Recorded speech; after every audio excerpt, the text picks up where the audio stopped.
Hello, my dear students. How are you? Welcome to the beautiful channel Padhai Ka Kavach. Myself Tosip sir, and I welcome you all in this Noblehood School organized online education session. As you know, students, in our previous lecture we have started the unit number 5, Movement Towards Independence. And in this chapter particularly, previously we have discussed about the Nehru Report, Complete Independence Movement and the Dandi March. And today we are going to discuss the Gandhi-Irwin Pact as well as the Quit India Movement.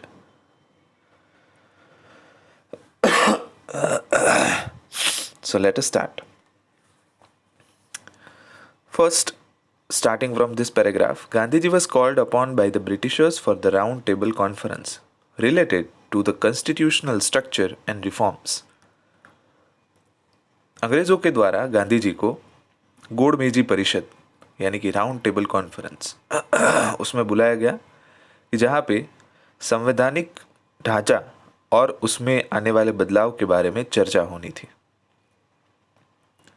Gandhi ji जो कि भारत के बहुत बड़े सत्याग्रही थे और नेता भी थे तभी के समय के बहुत बड़े कि जिसमें लोगों का बड़ा विश्वास था, इसलिए गांधी जी को अंग्रेज़ों ने चुना राउंड टेबल कॉन्फ्रेंस के लिए कि भाई इनसे हम चर्चा करेंगे और जो भी निर्णय होगा अगर इनको पसंद आएगा, ये उसके ऊपर सहमत होंगे तो भारत की प्रजा ऑटोमेटिकली एग्री होगी। First roundtable conference was held, but with the absence of Congress leaders, it was futile. पहली जो राउंड टेबल कॉन्फ्रेंस हुई उसके अंदर कांग्रेस के एक भी नेता मौजूद नहीं थे। उसकी वजह से पूरी जो राउंड टेबल कॉन्फ्रेंस है वो निष्फल गई। To reconcile with Congress, a pact between Gandhiji and Irwin was made, which was known as Gandhi-Irwin Pact.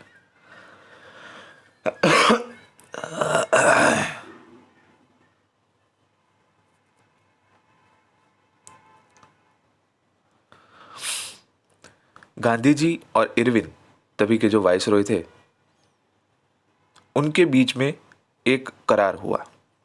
Congress के साथ सहमत होने के लिए ये करार हुआ जिसमें ऐसा तय किया गया मार्च 1931 में कि जो भी इंसान सॉल्ट का मैन्युफैक्चर कर रहे हैं उनको जो नमक है वो मुफ्त में मिलना चाहिए, कि जो सी कोस्ट के नज़दीक रहते हैं। The permission of peaceful picketing were the main points. Picketing यानी कि दारू की दुकानों को बंद करवाना।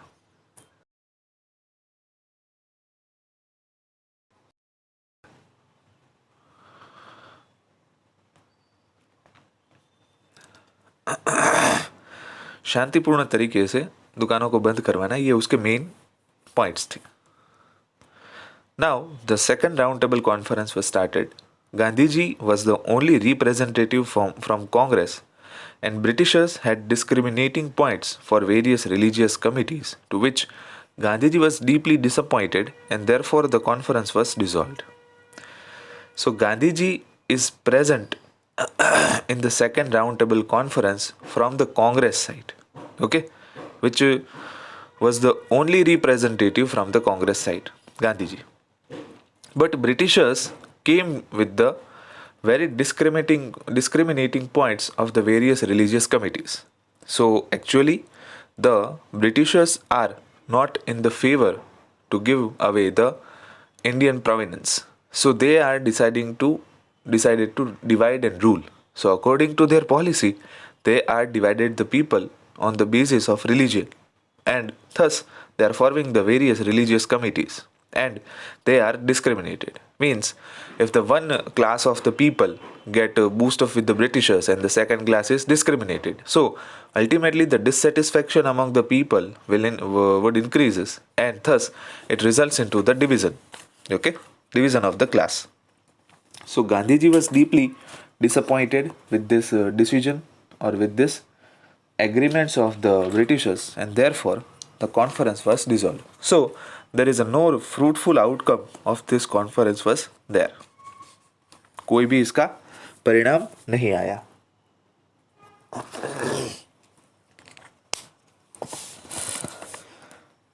After that Quit India movement, keeping in mind the World War situation, the Congress Working Committee decided to end the individual satyagraha.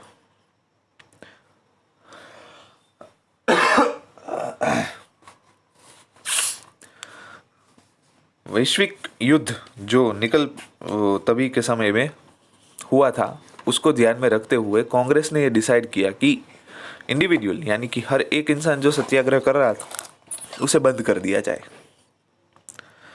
The British government attempted to deceive people of India by Cripps mission.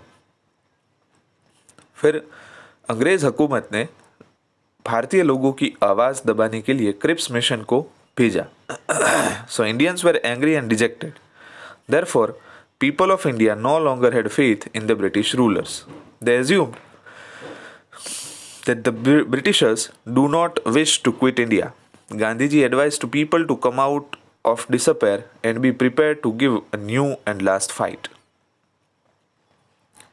लोगों की आवाज दबाने के लिए अंग्रेजों ने Cripps mission भेजा और इस मिशन के भेजते ही लोगों के अंदर एक धिक्कार की भावना जगने लगी अंग्रेजों के प्रति। तभी भारत के लोगों ने डिसाइड कर लिया कि भाई ब्रिटिशरों के साथ हमें और ज़्यादातर अब उनकी बंदी में नहीं रहना है। We want our free India which has no British rulers. So they assumed that the British do not wish to quit India. और गांधी जी advised the people to come out of despair and be prepared to give a new and last fight. और उसको ध्यान में रखते हुए गांधी जी ने लोगों को सलाह दी कि अब अंग्रेज़ों के सामने लड़ने के लिए ये आखिरी जो है लड़ाई हम लड़ने के लिए जाएंगे।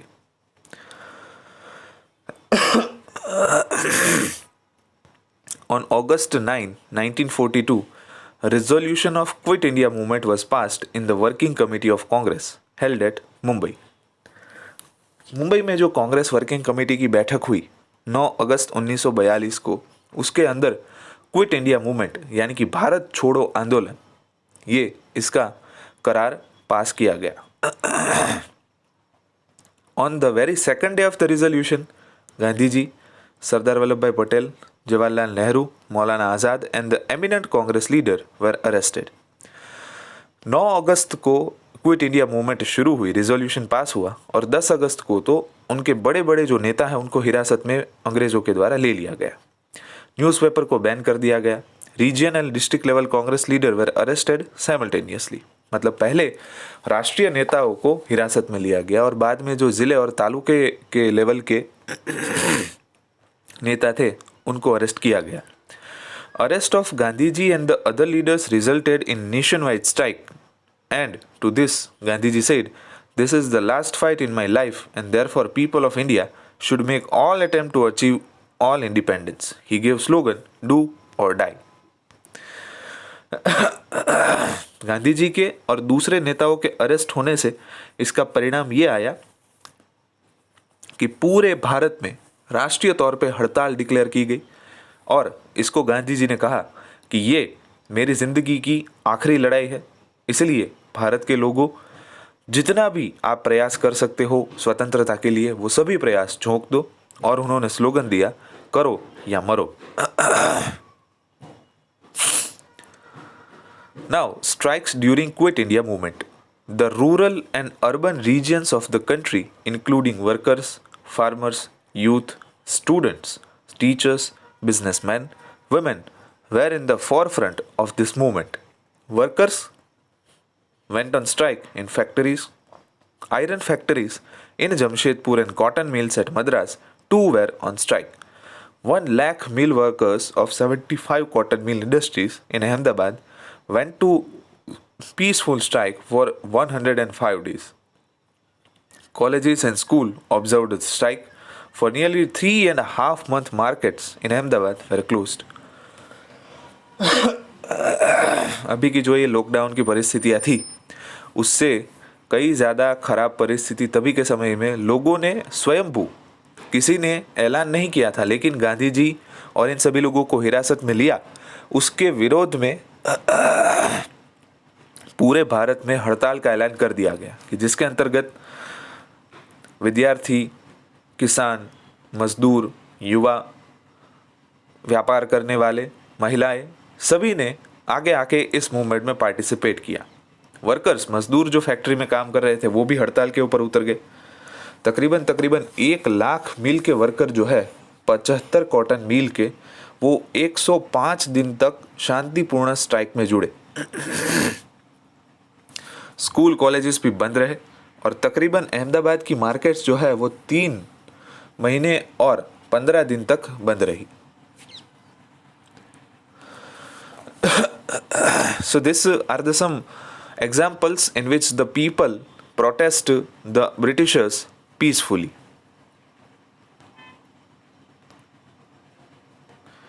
दूसरा है harmful activities during the Quit India movement. Let us start. Anger against the British government was being expressed from every nook and corner of the country. विरोध अंग्रेजों का पहले से था.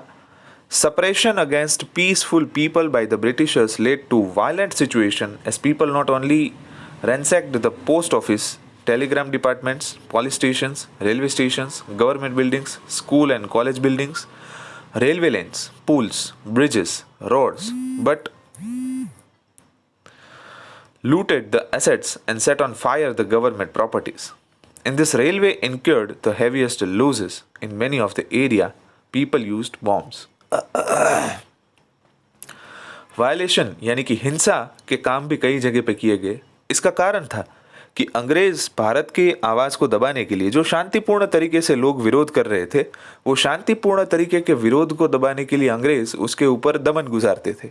तो उसका असर ये होता था कि अब कुछ लोग जो है वो शांतिपूर्ण हड़ताल में विरोध करने में मानते हैं और कुछ लोग जो है इससे उकसा के सामने बॉम्ब फेंकते हैं, गोलियां चलाते हैं, अंग्रेजों को मारते हैं, आग लगा देते हैं, रेलवे लाइंस जो है उसको पटरियां उसकी उखाड़ देते हैं. ये सारी चीजें जो है वो होती हैं.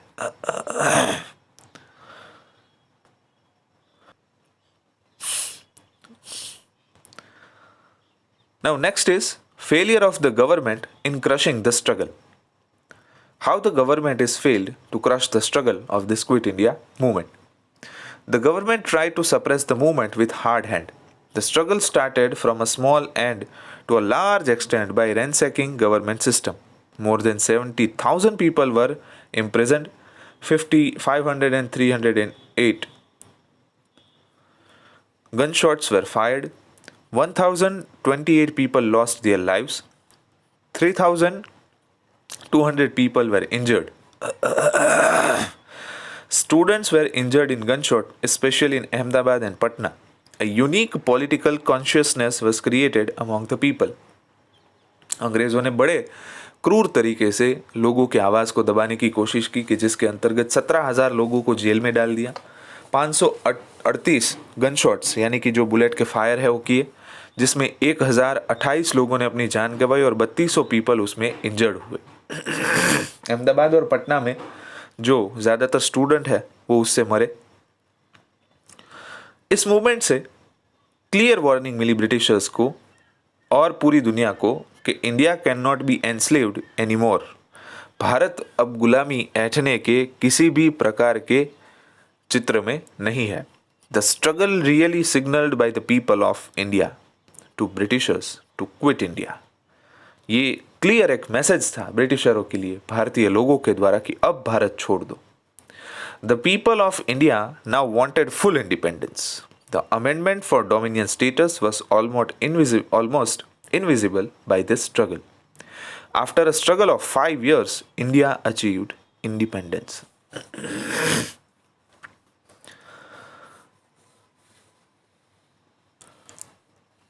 भारत के लोगों को पूर्ण स्वतंत्रता चाहिए थी और जो सुधार किया गया था डोमिनियन स्टेटस का, मतलब डोमिनियन फ्रीडम, अपने प्रांत की स्वतंत्रता आपको मिलेगी, पूरा भारत देश नहीं मिलेगा.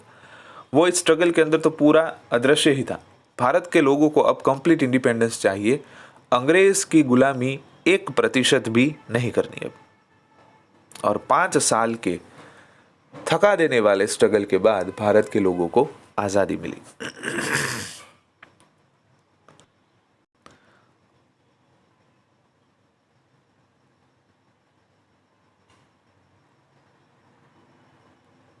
Now let us talk about the Azad Hind Fauj and Subhash Chandra Bose.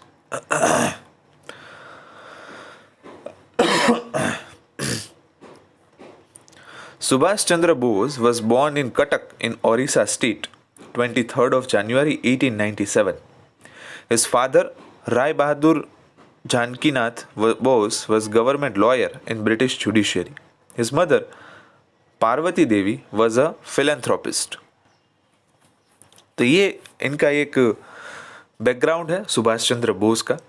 Prediction was that this Bengali lad will become sincere servant of Britishers, but he went on to become a staunch freedom fighter against British empire.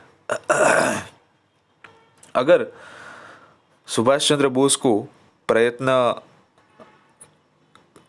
करते और अगर उनको chance मिला होता तो British के lawyer भी बन सकते थे, क्योंकि उनके पापा थे. लेकिन उन्होंने आज़ादी लेने के लिए स्वतंत्रता संग्राम के अंदर भाग लेना पसंद किया. After passing examination with good marks from Calcutta Presidency College, he went to England for further studies. He passed the very difficult ICS examination at 4th number and return to Calcutta. उन्होंने बड़े अच्छे मार्क्स से कलकत्ता की जो कॉलेज है वहाँ से graduation किया और बाद में इंग्लैंड पढ़ाई करने के लिए गए. उन्होंने बड़ी डिफ़िकल्ट यानी कि मुश्किल कही जाने वाली इंडियन सिविल सर्विस की, जो अभी IAS और IPS के नाम से जानी जाती है, UPSC जो कंडक्ट करती है, उस परीक्षा को 4th नंबर के ऊपर क्लियर किया और वापस कलकत्ता आए. Seeds of revolution were planted in his mind due to the insulting attitude and pride of the British professors at the Presidency College towards the Indians. बदलाव लाने के जो विचार है वो उनके दिमाग में कलकत्ता प्रेसिडेंसी कॉलेज से ही जुड़ गए थे, क्योंकि वहाँ के ब्रिटिश प्रोफेसरों का जो रवैया था और भारत के लोगों की बेइज्जती करने का उनका जो एक स्वभाव था, उसका विरोध करने के लिए उन्होंने बदलाव लाना तय किया. He was very much interested in the Indian independence struggle. He became an active member of National Assembly. He joined the Swarajya Party in 1923. He soon became very popular leader among the youths. He was in the top in the civil disobedience movement and therefore jailed many times. At the young age of 41, he was elected as a president of Congress convention at Haripura, Surat, and showcased his ability.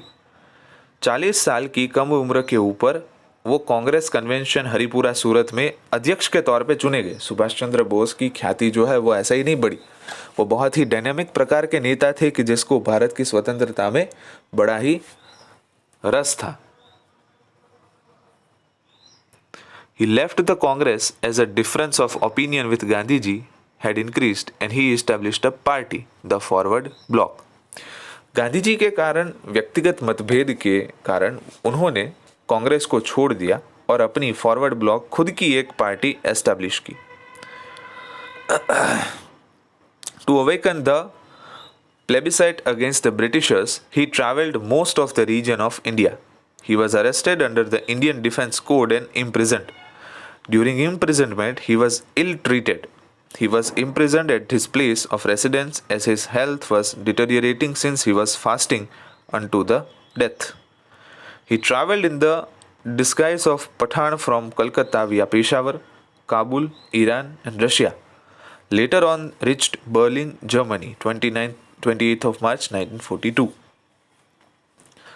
कई बार jail का सामना भी करना पड़ा और अंग्रेज बहुत ही खराब तरीके से उनको ट्रीट करते थे. फिर उन्होंने इन लोगों से बचने के लिए बहरूपिये के फॉर्म में यानी कि रूप बदल के कलकत्ता गए, वहाँ से पेशावर, काबुल, ईरान से रशिया और वापस जर्मनी आए. Indians living in Germany gave him warm welcome. अब मालूम ही था विदेश में बसे जो भारतीय थे उनका सपोर्ट तो है ही वहाँ पे. He urged the people of India through Berlin radio to fight against British Empire. He also met Hitler in Germany and discussed in detail about the independence of India. उनकी ख्याति इतनी थी कि जो जर्मनी का रेडियो था वहाँ पर भी उन्होंने कई सारे ऐसे भाषण किए कि जिसमें भारत को स्वतंत्रता देने की बात थी. यहाँ तक कि उन्होंने हिटलर से भी बातचीत की, भारत को स्वतंत्रता देने के लिए। He then went to Rome and Paris to establish military unit for the independence of India and recruited 3000 Indians. फिर वो पेरिस और रोम भी गए कि जहाँ पे उन्होंने 3000 इंडियन सोल्जर्स को तैयार किया इंडिपेंडेंस ऑफ इंडिया मूवमेंट के लिए। रास Bihari Bose, a revolutionary living in Japan, chained all the organization and established Indian Independence League. रास बिहारी बोस के साथ मिलके उन्होंने इंडियन इंडिपेंडेंस लीग की स्थापना की। To make India free, Azad Hind Force was set up. A presence of 100 Indian delegates from Malaya, Japan, Sumatra, Java, Hong Kong, Borneo, Andaman, Burma, nowadays Myanmar, were in the organization. And in that, Mohan Singh, a war prisoner arrested by Japan, was also present. Moreover, Ras Bihari Bose voluntarily retired as head of INA. तो इतने सारे लोग जो है वो सुभाष चंद्र बोस के साथ जुड़े हुए थे इंडियन इंडिपेंडेंस लीग के अंदर, जिसमें बाहर के भी कई डेलीगेट्स थे। अब आगे आज़ाद हिंद फौज और इंडियन इंडिपेंडेंस लीग ने किस तरीके से काम किया वो नेक्स्ट लेक्चर के अंदर हम देखेंगे। यहाँ तक इतना रखते हैं, तब तक थैंक यू।